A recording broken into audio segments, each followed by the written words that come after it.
What is going on, everybody? Welcome back. Hawk Talk on Melrose. Back again to regular programming as the bye week is over and done with. Collin got Tyler here. What's going on, man? Ready for some Hawkeye football in a couple days? Ready for the same old, same old? Is it still the bye week? No? Okay. Went by pretty fast, though. I mean, it did here yeah. and now it's gone. And whether we like it or not, we got Iowa football. That's right. Iowa football. Good to I would say decompress, maybe take a week away from our offense. The problem is the team that we're playing, Ohio State, is probably not the opponent that we want to see right now necessarily, especially after a bye week, because how much better did we really get or prepare for a team like what we're about to see? It's gonna be tough. You almost wish that we were playing like Northwestern this week, or just a team that you feel confident that you're going to win, because it's like, I wish we would have flip-flopped, right? We would have had Ohio State last game, then we go into a bye week and have like Illinois. Yeah. I would feel way better on that. Whether we played great or not after bye weeks is not very good. I mean, Wisconsin last year got handled after a bye week. Yeah. So, I mean, I'm not saying it would have necessarily helped. I just, obviously this opponent is really good. Legit. So. Yeah. So if you guys are watching this on YouTube, you can see the background of some of the different platforms that you can listen to this podcast. As always, we are on pretty much everything that you can think of, alongside with YouTube. YouTube is kind of our preferred platform, but obviously for some of you guys, if you have Apple Podcasts, Spotify, whatever, you can just type in Hawk Talk on Melrose and you will find us. Make sure you leave a review or, leave a comment on YouTube for our mailbag, which we will get to later this episode. I don't think we did one the last time, and so we have a couple saved up. So I'm going to go back now to or how do I go back to? Well, no, we don't want to do that. There we go. Go back to here. So anyways, let's get right into it. Talk a little Iowa, Ohio State, kind of what we see. The presser from last week with Brian. I mean, it's been a week now, but I have some of my thoughts. We'll talk a little bit about that. And then we'll get into, like I said, the mailbag. And then the 12-team college football playoff. If it ended today, I kind of had some time on Monday, and I just want to share it with you, Tyler. And I think it's just kind of fun to go over for the listeners as well. And then, we'll just end the podcast. So pretty easy episode. Pretty short and sweet. Yeah. Yep. So let's get right into it. I guess let's start with the presser from last week, and then kind of also what kind of Kirk had to say yesterday. I didn't really listen to much what Kirk said. The only thing I really saw was him about the whole practicing again. It's almost as if it's like, God, is he like just trolling us at this point, or like what? So they must have asked him something, and he said, Padilla's doing good, and they asked him like if like something about like a quarterback, like would they ever make a change? Kind of thing. Feels confident in him, and he said he's practicing good, but Peters is practicing better. And like I said, I just feel like they're just trolling us at this point. I just can't believe he said that and not laughed, because it's like everyone just keeps making fun of the program for the whole practicing, and they just keep saying it. When will they realize that practice is not games? It's just something like, it's just like, we might as well just stop talking about, because it's just, apparently it's just not a thing in Iowa City, but it's just, to me, it's just starting to become funny. No, I almost wonder too. When I heard that, I thought the same thing. I'm like, are we being trolled? Because Kirk's a smart guy.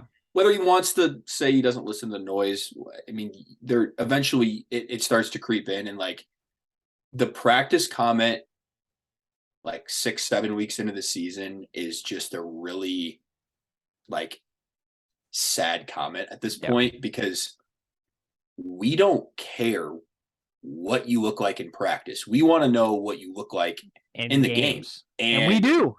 And it'd be one thing if the whole year we'd been saying we look really bad in practice, and then we look really bad out on the field, right? And then this week we go, wow, we actually look really good in practice. Maybe we'd feel a little optimistic, right? We'd be like, okay, wow, we're actually looking good in practice. Maybe it'll translate to the field.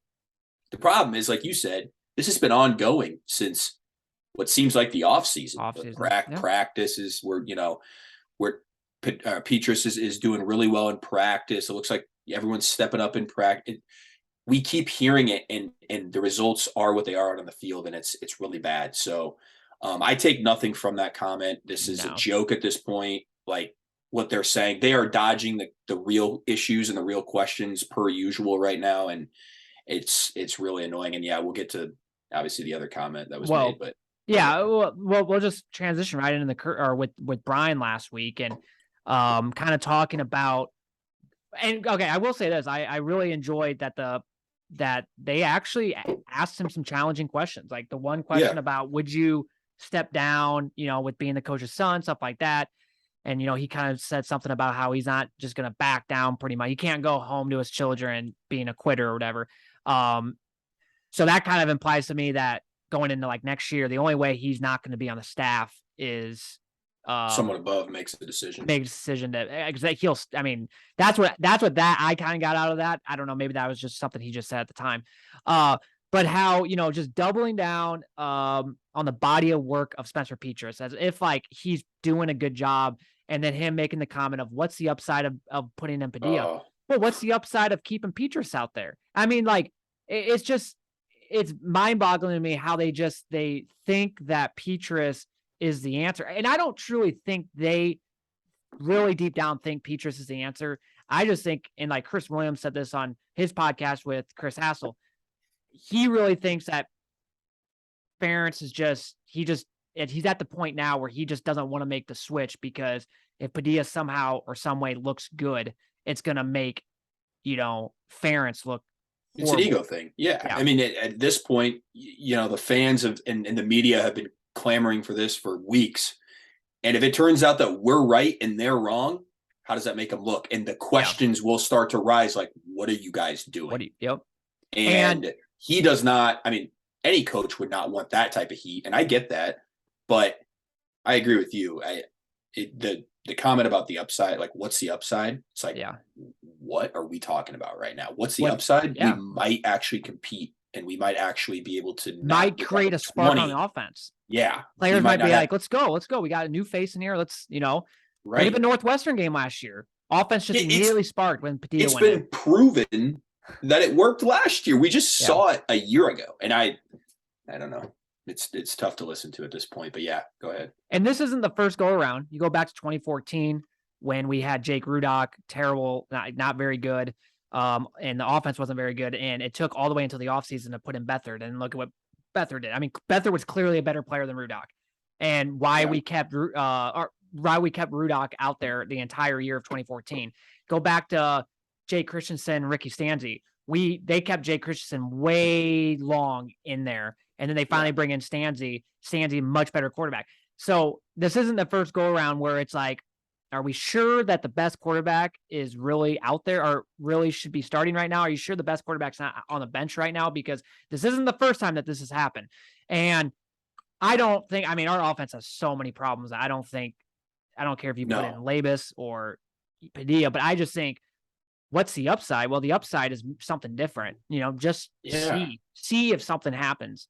But I truthfully think that it's an ego thing at this point. If they somehow, some way look better, it's going to make them look bad, and rightfully so. But because there's no other, I mean, I can't explain it at this point.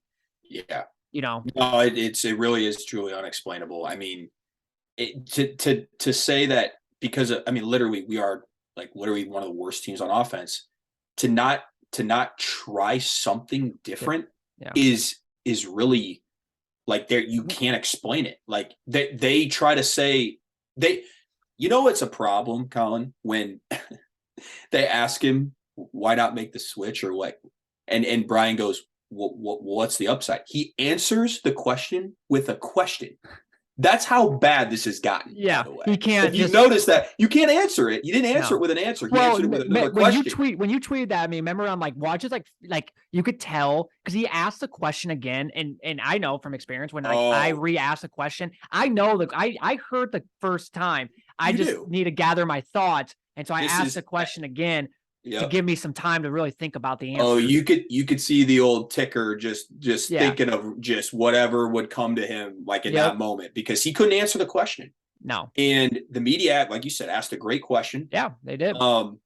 Give them credit because I feel like they've been kind of easy up until this point and They kind of have. backed off a little bit. Even when they try to dig a little bit, they'd almost back off. And it's like I just think, and I'm not saying that they're going to let the media dictate their football team. I'm not saying that that's how this should work or that's what's going to happen. I just there needs to be answers, and still to this day, we're answering a question with another question. So there's just no answer at all yet, and it's just that's what really makes me upset. Yeah, and we our offense is so bad. I think God, what was it, John Miller? Maybe we might actually have one of the worst offenses ever. Like he went back and like looked at some like different and like you could not find like in Iowa history, you mean? No, like in just general, like in terms of college football in general, it's that bad. And it's like, and it's just like I said, they almost seem like they're aware of the problem, but they just don't want to address it, right? Yeah. So for me, the bye week would have been a good time. I know you're not going to fix it's wholesale changes are not going to happen in a bye week, but there are things that you can do. And instead of that, we just had the coaches come out and just act as if nothing's really that wrong. Everything's fine. We had 2 weeks to really maybe change some things, right? I just thought, I said this to you, we're at the point of the season where it almost seems like the season's kind of washed at this point in a way. Obviously, we can still have a good year, but it just seems like with the offense, we just have no hope to have a good year. I mean, hell, it's going to be a struggle to get to bowl eligibility. So, I mean, I brought this up to you. It's like, why not? Because more than likely it's going to be Labus next year because Petras will be gone more than likely. I mean, he should. I mean, I know technically he could come back, but hopefully he's smart enough to know that's just not a right decision.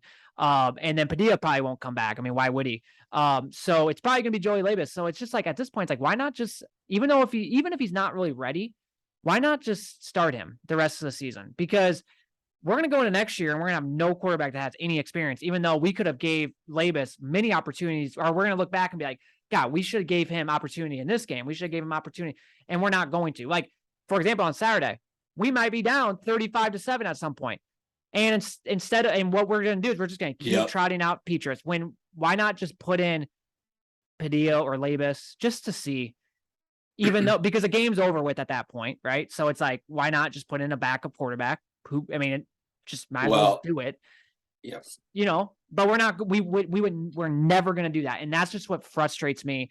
And like, speaking of Joey Labus too, I thought it was kind of bullshit that they asked Brian last week about Labus and he just said something about how he's not ready. Number one, you don't say that because two things. How are you putting any confidence into Labus when you're saying that type of stuff? And number two, when he's probably going to be the starter next year. And how are you putting any confidence into the fan base when you're pretty much saying that the next starter more than likely is still not ready, even though he's been in the program now for like 2 years and he's still not there yet? And another question I have is, okay, why is this offense that hard to master if he's still not ready? Because this isn't the first go around where we've heard like receivers and, players aren't, they still haven't learned the offense. How can this offense be that challenging when it's that bad? I mean, if we were a really good offense and it was hard to, okay, that's great. Yeah. We have a great offense. It's hard to master. That's great. But our offense is so bad. So why is it that challenging to learn our offense? I've never understood that. That's always been a thing that I've never understood. Well, the question I was going to ask you, Collin, was do you think there's a chance if we get down 35, 40, nothing, 47, that we see Padilla come in? Or Labus? Nope. Or Labus. Because it's not going to happen. Most teams, that I know of would make a change. Pull the starter and make a change.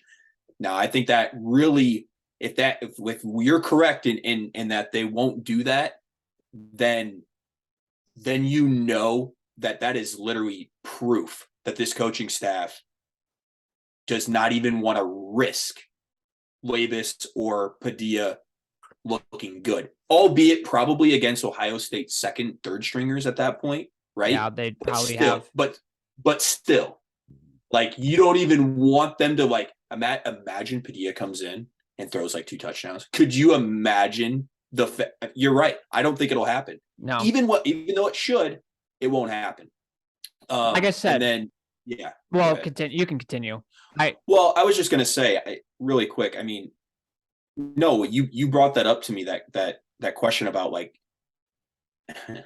I know we're 3-3, but like you said, the fact that we're gonna fight for bowl eligibility, I think it's gonna be tough to make a bowl this year. It is. It's the Nebraska game. The Nebraska game might be the battle of who goes to the bowl game, because we could both be like 5 and 6. Yeah, you're exactly right, and I agree with you. I mean, why not? If it's not Levis, why not Padilla? Like, why not put somebody else in? What's the upside? What's the downside at this point? Your offense gets worse. How can it get any worse? Yeah, it can't. It literally can't. We don't score anyway. Trust Collin, me. I think I saw a stat that for every touchdown that Petrus throws, CJ Stroud has thrown 12. It's insane. Oh, a 12-to-1 ratio. Like, stop. So, what's the upside? There you go. Maybe we'll score more than a touchdown. Living in Lincoln, I have many Nebraska fans, and they're not being like asses when they genuinely ask me, like, they're like, we don't understand why they don't put in the backup. Like, why, or like they'll ask me, like, why don't they put in the backup? Like, and it's just like, you guys don't understand Ferentz. You don't understand how they operate in Iowa City. It's just a different thing. I don't get it. I don't have an explanation. It's annoying because we're the only team. You really, and you know, they talk about this with a lot of players specifically, you know, you really see people's true colors when you're losing and when it's not great, right? And I just feel like this side of the coaching staff is just really starting to bug me, because when we're winning like last year, even though the offense isn't, it's all happy-go-lucky, it's all, you know, everything's fine, and we kind of agree with it because we're winning. But it's like now the stubbornness and the egos and the hard-headedness by these guys, it's just and now when we're not winning, we're gonna get absolute, I mean, I hate to say this, but we are gonna get trounced on national TV. Like, and again, I don't want that to happen, but if that's what needs to happen for change, then I'm just saying, like, I'm not necessarily against it. Like, if we're gonna if you tell me on Saturday right now we're gonna lose by 25, I want to lose by 40, because then maybe the pressure will mount. I don't know, probably won't, but you know, the thing I thought about, Collin, too, the thing that's going to make me so mad is if our defense actually holds them to like 28 or 31 or something that's actually manageable. Yep. That is good. Honestly, like, that's going to make me more mad than losing by like 50, because I think that's why obviously we're all frustrated. We know how good of a defensive special teams we have. I was thinking that like last night, like, if we had a decent offense, like, I wouldn't say we'd win, but I would feel somewhat good going into Columbus. Like, you know what, 11 a.m. game, if we had a good offense along with our defense. Yeah. But yeah, with our offense, like, I'd give us no shot, because it's like our offense is not gonna keep up. Yeah. I just think to end this whole thing, we had the bye week to make some changes. You look at Rutgers; they fired their offensive coordinator, during their bye week. We had 2 weeks. You could have made some changes. Instead, they just doubled down as if nothing is wrong, and it's very annoying. The offense in today's world, or in today's college and NFL, hell, I don't know did you watch any of the Broncos game the other night? A little bit, not much. I watched a decent amount just because I bet that game. So I watched I watched pretty much the entire game. And Broncos defense is good, really good. And their offense is really bad. Their offensive line is trash. Russell Wilson seems like he's washed. They have no running. Kind of a replica of Iowa. Yeah, literally no running game. The receivers cannot create any separation. Their running trees or route trees are not great. And even Troy Aikman was saying it. But their defense is really, really good. And I went back and looked, they're only giving up their average, or like, it's like 13 points a game that their defense is holding. Like, that's really good. And what's their record? They're 2-4 because of their offense. Today's college football and NFL, you need to be able to score. And last year, I know we got the 10 wins, yippee yippee, but it did not feel like a 10-win season. Me and you have said that for so long, and we could have very well been a 6-7 win team. I really truthfully think, obviously, our defense was the reason why, but I really think it was our special teams as well. Charlie Jones getting us in great field position, right? That block punt against Nebraska that led to that was a touchdown. We don't win that game if that block punt that led to a touchdown didn't happen. So like we could have very well been a 6-7 win team last year. And we probably should have. But the case point, you got to have a decent or at least a semi-average offense. Because you look at the Broncos, very similar thing. Like they have a bunch of problems with offense that you just don't really know what the root cause is. I mean, it's a bunch of things, just like Iowa, and they're 2-4, even though their defense is really good, like really good.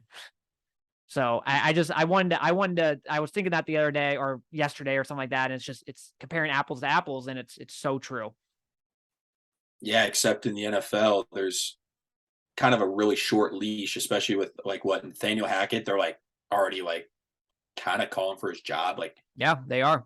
And rightfully so. You're not playing good. You have a $160 million quarterback that you just got, a whole new team, new offense, supposed to be really good. And it's hilarious. You watch that offense. It's just like Iowa's. Can't run the football. No prep. Oh, I saw like the stat. It was like in the second half in overtime. This is a wild stat. Second half in overtime, Russell Wilson was 3 of 11 for 15 yards in the second half in overtime. And he started the game off. And he started the game off 10 for 10. If that isn't, well, the 10 for 10 will never happen, but if that isn't some Iowa type of stat right there, I don't know what is. Something just unbelievable, right? Like that would never happen. It seems like. I was happy because I took the Broncos +4. So when they got up 10-0, I was like, oh boy, with their defense. And luckily I still ended up, but like I was getting so annoyed in the second half because I was like, they had I bet you were nervous. Yeah. To at least just put a drive together, and just like I bunch of three. I mean, I think they had like 4 3-and-outs in just the fourth quarter alone. Like it's just crazy, just like Iowa, and they're 2-4. Yep. And really quick on, you mentioned the kind of the overarching, kind of the main theme here is the bye week. We had plenty of chances to do something. This is nothing new. What did we talk about last year's bye week before, after post Wisconsin game? We didn't change anything up on offense. I remember that podcast episode. We were so mad that we did nothing different. And it's going to be more the same, except we're playing Ohio State now. So it's going to be 10 times worse. So, and I think unfortunately it sucks to say this, but it was not a kind of a blessing in disguise going 10 wins last year, because I think we really went into the offseason. We did some few minor changes, right? Simplifying the offense a little bit. I don't even know what we did though. I still would like an explanation on that. But we didn't do enough because we got 10 wins last year. Everything's fine. And so when we say like, at this point of the season, it's like, well, if things go down kind of in flames, I don't want that to happen. But you know what? It might, in the long run, might be a blessing in disguise, because it might actually make the coaching staff do something, right? Whether it's some coaching changes, not talking fans, Kirk, but like coaches changes, this or that. Yeah. That might happen if you might not make a bowl game, or you do make a bowl game, but it's a really crappy bowl game, right? And let's say you lose that bowl game, or whatever the case may be. That's when changes will probably happen, because going to next year, have fun not having many season ticket holders, because there's gonna be a lot of people not buying season tickets next year if nothing changes. So that's kind of what I want to get at. It could get worse if guys start transferring out too. So exactly. I mean, there's a lot on the line, especially if you don't decide to make a change. We saw it last year and saw a couple guys transfer out, and I think it made a huge difference on offense. And it could be even worse next year. And the problem with that is, you're Keegan Johnson, you're any recruit, you see like what Charlie Jones did, right? Leaves, has more touchdowns than we have touchdowns. And you see the stats that he's having and the non-stats that we're having. It's like, it's a no-brainer. It's like, if I'm Keegan Johnson, if I'm Marlon Bruce, I would leave too. I'd hate to say that as a fan, because it's like, I want them to stay, but it's like, why not leave? They're winning. Purdue's winning. Yeah. So it'd be like me having my job, and another job opens up it's like the same type of job, but the other job has a way better culture. Plus, I'm making like $100,000 more. yeah, I'm probably going to go to that job, right? Like no one would second guess that. So Yeah, like when people like give, because I at first was like mad that Charlie Jones left, but the more I thought about it, it's like, you know what? I mean, it's a good, I mean, it's his decision and it's obviously paying off. But at the time, we didn't know obviously in the offseason it was going to pay off. But it's like, he did what he thought was best. I mean, we do that all the time in life, so right, you can't right. You really make fault you the make a kid. personal decision. No, no, Yeah. So 100%. It's not like he was getting 75 balls a season here. So exactly. All right, let's get into the Iowa-Ohio State game. Very quick preview and prediction because, well, you don't even have to preview them. Ohio State's a really good fucking team. I do want to go over this though because I just found this hilarious to me. So their total offense, they're obviously ranked second in the nation. No surprise, 543 yards a game. It would take us, so we're averaging 238 yards a game. It'd take us 9 quarters to get to 543 yards. So in 4 quarters for them, it would take 9 quarters for us to get to that mark of where they're at. Like how sad is that? And then scoring offense for them, they're obviously number 1 at 48.8. Right now we're at 14.7. A lot of that's due to our defense scoring a couple touchdowns. It would take us 13 quarters to get to 48, average 48 points. Take 13 quarters. Like how pathetic is that? When I did that before, I was like, oh my God, that just shows how, and like the stat that you had with Petra is 1 touchdown for 12. It's mind boggling how bad it truly is. yeah, Now, granted, we're comparing a really, really good offense, but it shouldn't be that, yeah, the margin, the gap shouldn't be as wide as it is. yeah, I mean, that you put up. I could name some other random team, and the gap wouldn't be that wide. So, no. but no, every stat now, you laugh, but you're not surprised anymore. Like Yeah. I don't look at this and be like, oh my God, really? No, I mean, it's not surprising. And there seems to be like against every opponent or every week there's some wild stat out there that I'm just like, oh yeah, that doesn't surprise me actually anymore. So Which is sad. yeah, it is. So you think, so we're 29-point underdogs, I think, is the last time I saw it. Is it to 29? What Okay. is, do you think there's any chance we cover that 29 points? I'm going to look while you're explaining that. I'm going to look to see what it's currently at. But yes, do you I'm think we have not. any? I'm gonna say that if our defense plays its best game of the season, here's the problem, Collin. I don't think there's any chance we cover. Again, not because of the defense, not necessarily because of the special teams. Our offense is going to put our defense in such bad spots that I foresee. I don't even know if Stroud plays in the second half. I mean, I'm not trying to over exaggerate or blow this out of proportion, but like I just don't see how this game is close. Um, and like I said, you're telling me like literally the only way we cover Petrus plays about as well as he's ever played. The defense plays lights out. The special teams plays lights out. I just don't see it. And another thing, our defense, it's been, it's been vulnerable a little bit this year, right? I mean, we've kind of seen that.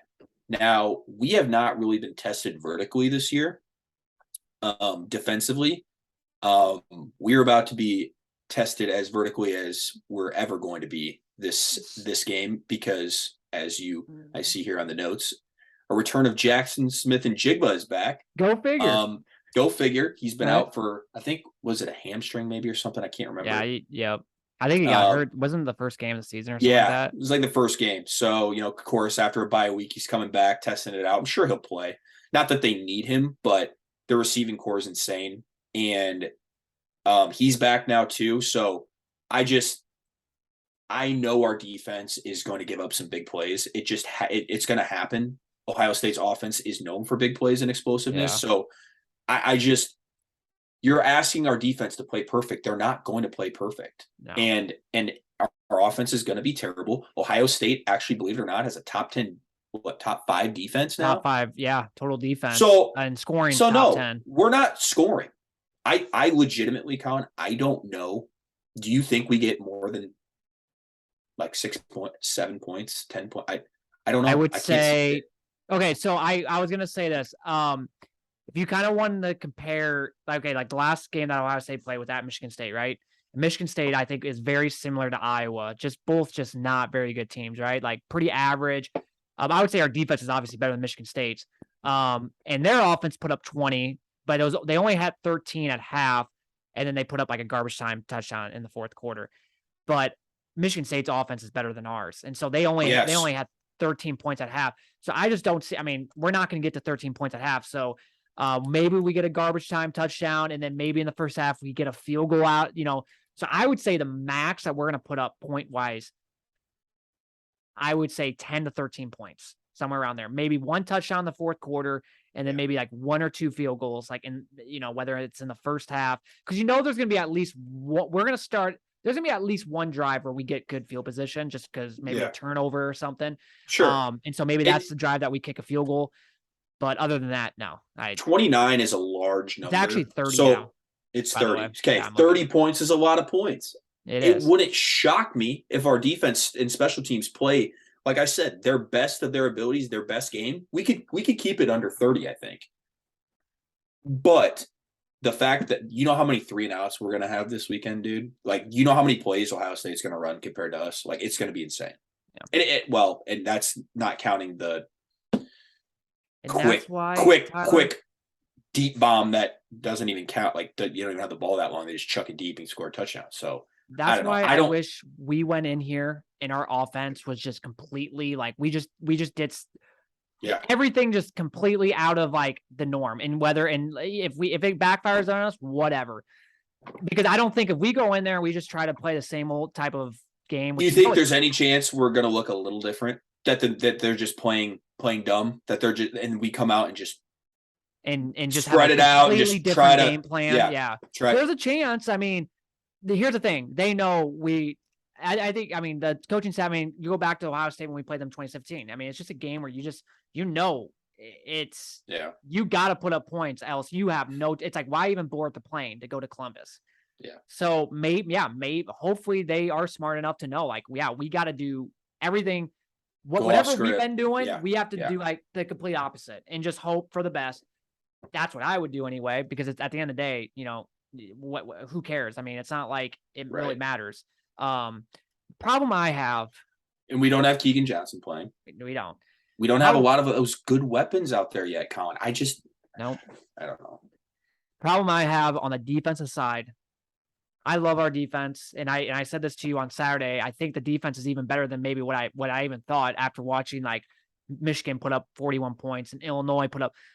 But the problem with our defense is I'm not really a huge fan of Riley Moss. I'm just not. You know that. I've voiced my concerns about him. I think he's a good player, but I personally believe he's kind of overrated. And he gets beat so much. A man to man. He just does. And how is he going to be able to guard these receivers? I just don't know. And then the other corner, Terry Roberts is out. I love Cooper DeJean, but you're asking a kid that young guy, that doesn't. It's not even really a corner. It's not fair. To guard some of these players, And then I like our linebackers. I love Jack Campbell, Seth Benson. But they're going to be having to cover. You really think Seth Benson? It's hard for me. Love our defense. And our defense is really good. But when you go up against a very, very, very athletic team that has a lot of speed, it's just I just don't see it. I just don't see. And I hate saying all this because I really love our defense. Do not get me wrong. Yeah. But I just have my doubts with the corners. I just don't. If we had Harris and Roberts healthy, I would feel a little bit better because we would have multiple options. But right now, it's literally Riley Moss and Cooper DeJean, and I just don't. I just don't see them being able to really compete against those guys. I don't, and I like both. I like Cooper DeJean, not Riley. Like I said, I have my issue-ish things with him. Now he makes some nice plays here or there. He's really good in the stopping the run. Like when they get to the outside, he's really good at getting past the block and getting a really good tackle. But other than that, man, he gives up play. Well, and we've been susceptible a little bit giving up yards on the ground, right? Our rush defense hasn't been great. No, our defensive Seems line like has been.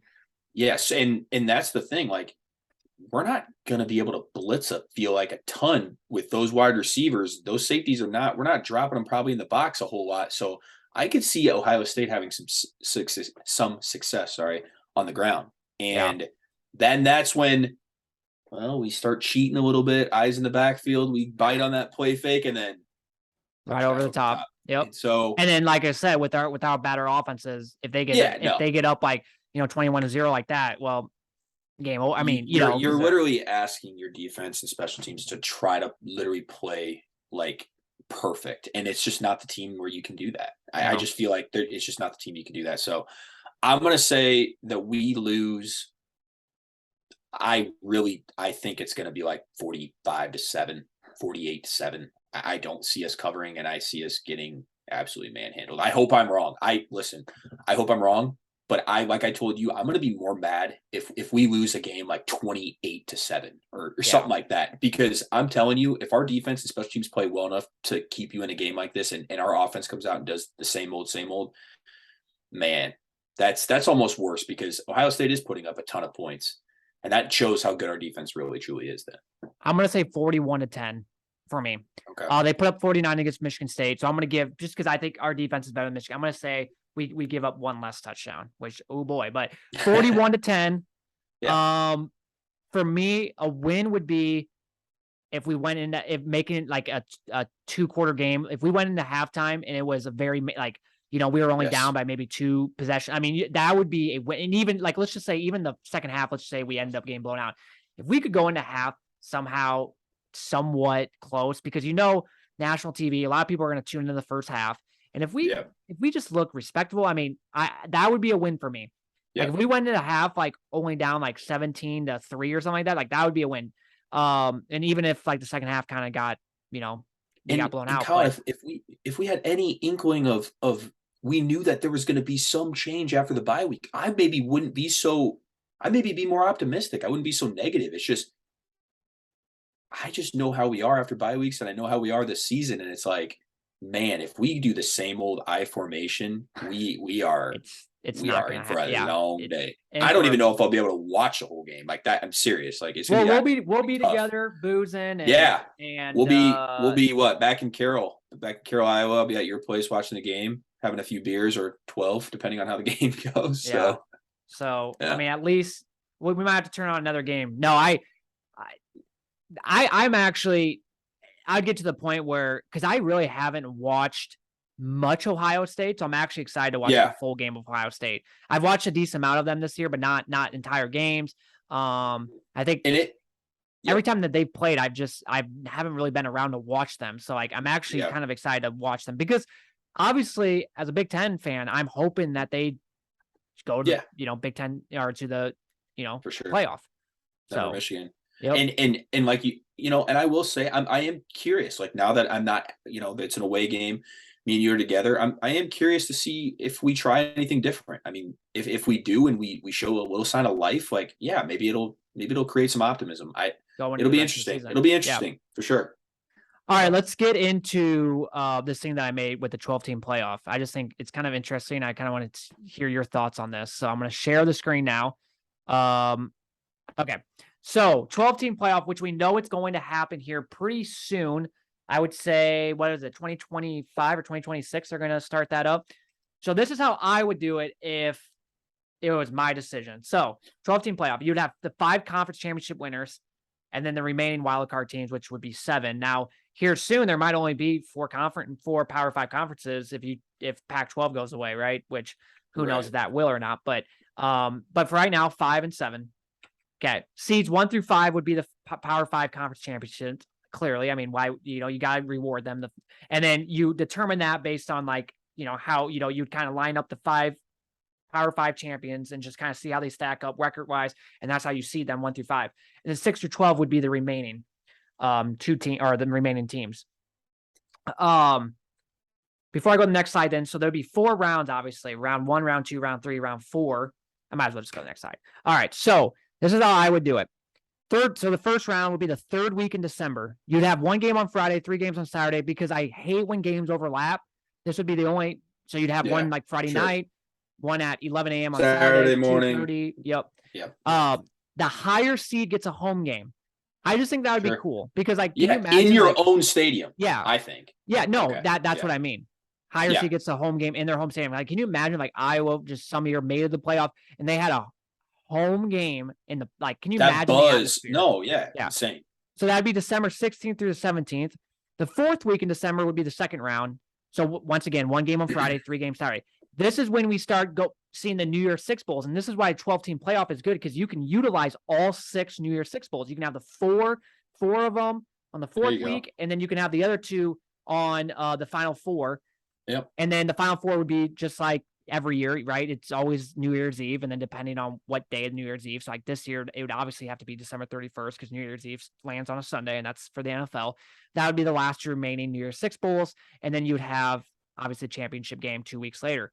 So if the season ended today, you would have the conference championship winners of Georgia. I'm just saying, like, this is how I think it's going to go. Obviously, Georgia wins. Let's just say Georgia wins. TCU, Ohio State, Clemson, and then USC would be number 5. But USC would probably have the worst strength of schedule, worse, all this. So they would be the 5th. So they would obviously have to play, which would suck. But this is where it still creates that drama of like the college football playoff committee because they determine kind of the seeding of this as well. Yeah. Right. Yeah. So, and then the rest of the teams, so like Alabama, Ole Miss would play. I mean, these matchups, would be great. Winner plays Georgia, USC, Oklahoma State. Winner plays TCU, Michigan, UCLA. Imagine like if Michigan won, they would rematch Ohio State, Tennessee, Oregon. I mean, you would get some great games. And Tennessee, Clemson would be insane. Yeah. So like, let's just say Tennessee, Clemson, Michigan, Ohio State, TCU, USC, Georgia, Alabama. That Georgia-Alabama game would literally be the second round. I mean, that would in most years be the national championship, and that would be the second round game. Oh, you would get not only more parity, I think, in college football, Collin, but you would, like you said, you're not seeing the Alabama-Georgia matchup in the national championship again, right? No. You're seeing that in a second round game. Yep. And I think that creates that sense of like parity and sort of like, I don't know, it just gives more like and this is why I'm a fan of the expanded playoff. I just think there's more room for success for other teams, right? Because I think the success now, it seems like, is defined by making the playoff, really, because these these New York Six Bowls don't mean as much anymore as they used to, right? And that's why they can all now be be utilized in this 12-team playoff. And so when you make the playoff and you have a chance to go to this New York Six Bowl, it's like, I just think that utilizes these games and makes these games more appealing. And I agree. I think that the way you laid it out, I'm a fan. There's always, whether you go to a 12 team, a 16, a 28, there's always going to be like, oh, this team didn't get in, right? You're always going to get that. But what I like about this too is, once again, you're still going to have a playoff committee because they're still determining the rankings because those rankings decide the seeding. And that's still going to have a lot of drama because, once again, like the 5th Power 5 team is not going to get a bye week in this, right? So that's going to be great drama. Like, oh no, they should have been the 4th, and the other team. There'll still be plenty of subjectivity, drama, the whole 9 yards. Which you want that, and then you said, like parity. I think college football has a big game problem. There's not enough big games. Like last week, awesome because there was a couple big games, and some weeks you don't get that. I mean, there's a reason why some weeks College Game Day goes to some random team that's like not, Power 5, which is cool, but they've been to what, Appalachian State already? Yeah. It's like, and then they lose the next week. It's like, it's just like you said, there's not enough big games. Not so this gives, pretty much the entire month of December, because you would have your conference championships like the first week of December. Then there'd be a bye week, but then you'd have literally first round, second round, final 4. You would have like a month of just consuming great football. Now, some of these games would probably be blowouts. It's just the way college football is. But man, I this would be great. It's more big games, and it's not the same teams playing each other. Yeah, as it would be in the 4 team. And you could say that, like, well, like you said, well, maybe it should expand. There's always going to still be an issue with who gets left out. I take college basketball. Nobody has a problem with the way that's laid out. I feel like with the 64 teams, I know that's, obviously a lot different than football, but like there's not that much like disagreement. I feel like No. yeah, that one team that gets left out is going to feel left out, but I mean, we say that about the 14 playoff right now. So I'm a fan of it. I think there's more big games, more games to look forward to. I'm excited. I really am excited for this. Hopefully, yeah. I know the details have to be worked out yet. I feel like with the 12 team playoff, but hopefully, yeah, it's something similar to this because I love this. Yeah. So just for fun, who would win Georgia, Alabama? Huh. I don't even know. Right now, maybe Alabama because Georgia's offense is. I don't know. Okay. I would say Alabama. I'd go And Alabama. then let's just say TCU, USC, who'd win that? Both defenses are not good. I'll go USC. I don't know. Okay. And then Ohio State, Michigan. I'd say Ohio State. And then Clemson, Tennessee. Tennessee, probably. Okay. I think And they're then, on fire. Okay. And the final four now would be Alabama. Did you say USC? Yeah. Alabama, USC. I'd probably say Alabama. And then Tennessee, Ohio State. Man, that would be a great game. Dude, I literally was like, that's probably the matchup everyone wants to see. Ohio State has the number 2 offense behind, I believe, Tennessee. Tennessee, I believe, has the number 1 offense. Like, yep, they do. That'd be insane. I don't even know who would win that game off the top of my head. I couldn't even pick. I think that's such a good game. Maybe Ohio State, since they've been there and done that, I would say, if I'm a betting man. But, man, what a game that would be. Yeah, and then now it's set up the Alabama. Ohio State, which again, you would say, well, it's the same as what in years past, Ohio State and Alabama. But it's like, to get there, it's a much tougher road. And I just think that, I think the games earlier on would be more intriguing. Yeah, so. Exactly. But yeah, I hope that's how it. Crazy. That's how it. Yeah, it's fun making that because it's like I'm hoping that's what it's in. I don't know what much more you could do different than that. I mean, the home games in the early rounds are just a phenomenal idea, and I don't know why. Obviously, it's similar to like what the NFL does, but I mean, to that buzz, like if you somehow get a home playoff game, could you imagine? That'd be insane. Yeah, and once again, it comes down to seeding, right? Fans are gonna be pissed because they might not get a higher seed than this one team, and now they have to go on the road while this other team gets. So you still get all that drama. All right, let's do the mailbag real quick, and then we'll call it a night. Robbie asks, we only have one receiver in the 2023 recruiting class. You think that classifies as panic mode or concern? I think it does because I really truthfully think Keegan and Arlen, or one of the two, is going to leave this year. So you have one of them leave. I do too. Nico Regani's leaving because he'll graduate. He's done. Yeah. And then you're only bringing in one receiver. Like, you're going to have to go out in the portal. And but portal. What guy is going to want to come in the portal though? You're going to have to get some unproven talent, like, because no proven talent is going to come here unless you are blowing everything up and changing everything in the offseason. That'd be the only way. This is where, like you said, Collin, this is where if we start making changes, those recruits, those players that might be on the, might leave, they're kind of on the fence about it. They might stay. They might come to Iowa then, knowing like, oh, well, I always wanted to come to Iowa, or I really want to come to Iowa, but God, I don't want to play in this offense. Oh, they're actually changing it. They're willing to change. They're willing to adapt. Okay, I'll give it a shot. Like, yeah, no, I think it's a big problem. Obviously, one receiver. We don't even have receivers right now. Ugh. We only had one receiver in last year, which was Jacob Bostic, which he's like hurt right now. So yeah, you want to have more than one. The depth right now is an issue, and then if one receiver, it's if not we leave, or if one of them leaves. Yeah. Jake, it's a long shot, but what would we have to do to beat Ohio State? Pray. Defense would have to play lights out. Multiple turnovers. You as I said, no defensive touchdowns, like two defensive touchdowns, and then I think that our offense plays like they did against Ohio State back in 2017. We don't miss a field goal. We don't, like you said, we create multiple turnovers. We score on multiple turnovers. We hope that CJ Stroud, plays his worst game. Maybe he exits the game with I don't know, because like I would never wish an injury, but I seriously think he's literally like what, first or second in the Heisman right now. He's just it's I don't know. It would literally take a miracle. And Spencer Petras playing the greatest game of his life without any turnovers on the road. If we don't take like any shots down the field. Oh yeah, I'm going to be, because it's like, once again, we have nothing to lose.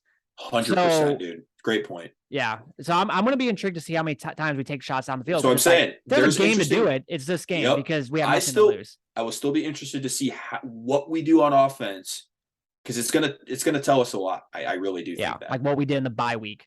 Yep. Nate, do you realistically see Brian on the staff next year? I don't know. I mean, here's the thing. If you weren't telling me if his dad wasn't the head coach, I'd say no. Kirk is not going to fire Brian.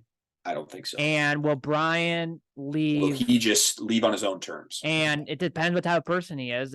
But if he doesn't get like a good job anywhere else, like, no, he's not. Like, why would he leave? Why would he leave $900,000? Right. Like, he ain't just going to do that. And I don't think he cares what people think. So no.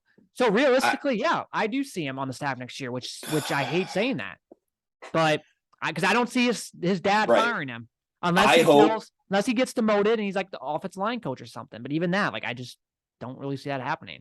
And I go back to that interview early on, Collin, that really good interview where he's kind of open and honest about, the completion percentage, all that in the off season. I just hope that if he looks back at this year and goes, I did not do a good job. I know Kirk, my dad's not going to fire me. Kirk's not going to fire me.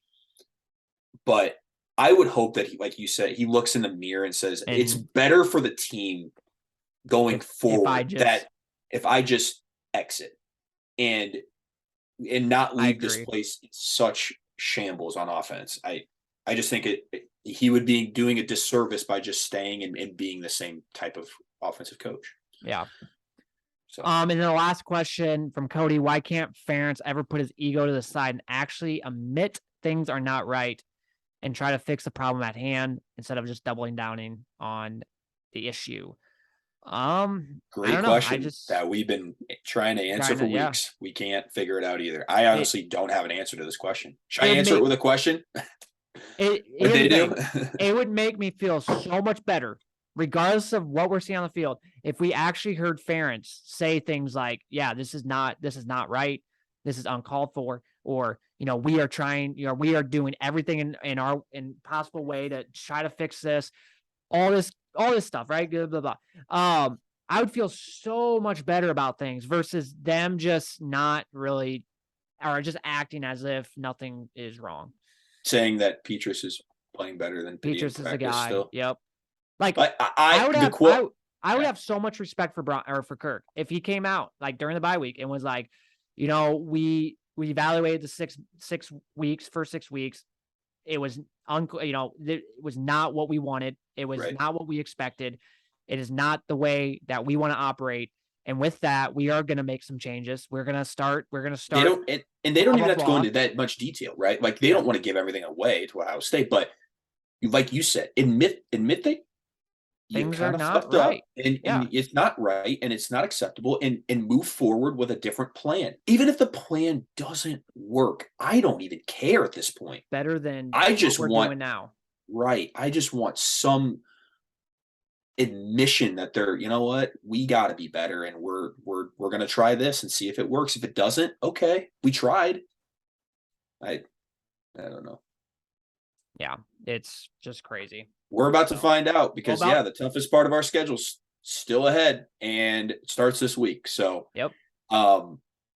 we continue to do what we're doing against the teams that we've already played, which I would say are the easier teams on our schedule. Then we're in for a long season. Obviously, we're recording this Wednesday night, so we're about 65 hours out. If you guys are listening to this tomorrow, about 48 hours out from the game, and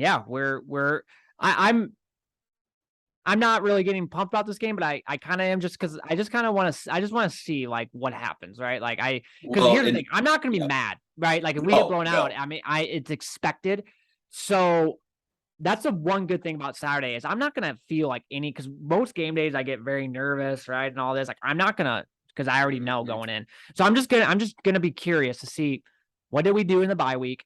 What did we make any changes?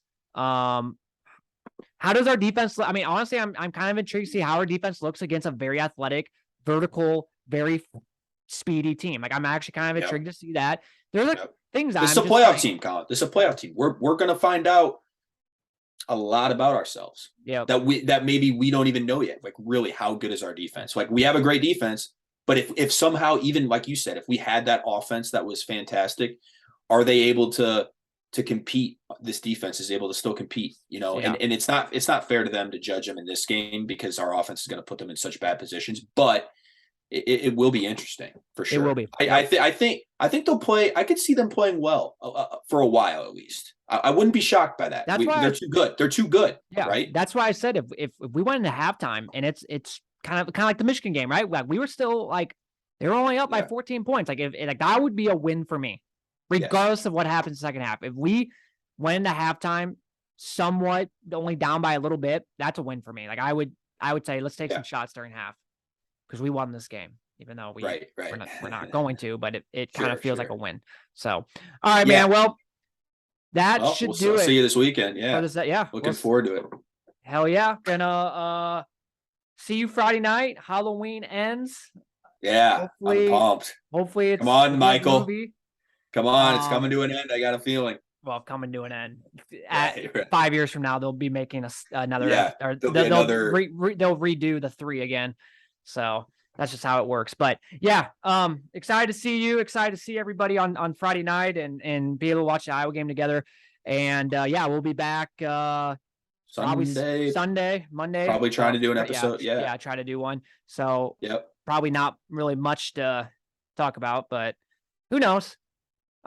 So good or bad, we'll probably be talking about something probably more bad than good. But hey, if there is a God out there, then maybe we're just very positive, aren't we? We're very. It's hard to be. Yeah, it is. I try to be as positive as possible, but yeah, when you see Petrus and how bad our offense is and all this, it's hard to stay positive. Well, the realization is you're playing, like I said, you're playing a playoff team, you're playing the number 2 team in the country. It is on a national scale at Ohio State. Yeah, big noon kickoff box. They're wearing their all red unis, the scarlet. All unis. red. The fans are wearing all red. I mean, it's gonna be tough. They have a bye week too to prepare. Correct. But sometimes, once again, that's maybe not because you can start off kind of sluggish, right? So maybe if you're telling me Ohio State's already looking ahead to I don't know who they have after us, but maybe they look ahead. Maybe they don't take us seriously, right? And that's a way to cover. I'm just saying. They play at Penn State next week. Okay. So, which we thought, at the beginning of the year, I think we both had Ohio State maybe losing that game. We thought maybe a whiteout game, but obviously the way Penn State looked against Michigan, not great. But I don't know. They might look ahead. You never know. So I'm just looking at their schedule. So after the Notre Dame game, they played Arkansas State and they won 45-12. But at halftime, they were only up 24-9. So like that would be a win for me. Like if we went into halftime only down technically 2 possessions, that would be a win. Sure. So it's not like impossible, right? Like, no. But it's just going to be very tough. Well, and I'm not saying, Collin, we're not covering the spread in the first half. Like when I say I don't cover the spread, I'm giving it the whole game. Like, yeah, I think we're not going to be down. I hope if we're down by 30 at halftime, we've got major issues. But I would say watch the game footage or the game film of the Ohio State Notre Dame game, because I don't know how Notre Dame kept them at 20. The final score was 21-10. Like I don't understand, because Notre Dame is not they're not a good football team. They just lost a very bad Stanford team, lost to Marshall. Like they're not a very good football team. And that might have been a lot of Ohio State's first game. And it probably was, but it's like, just go watch that game and see what Notre Dame did, because maybe take some things. Clearly they did something, because 21-10. I mean, and then the rest of the games have been like 40-some, 50-some, 70. And last year, Ohio State, I mean, they struggled. They lost to Oregon in a game that they shouldn't have lost. It's not we've beaten them before. It's not impossible to beat them. It's going to be impossible this year. So all right, well, that will do it. Tyler, have a good night, and everybody, thank you guys for listening, and we'll see you in a couple days. Go Hawks.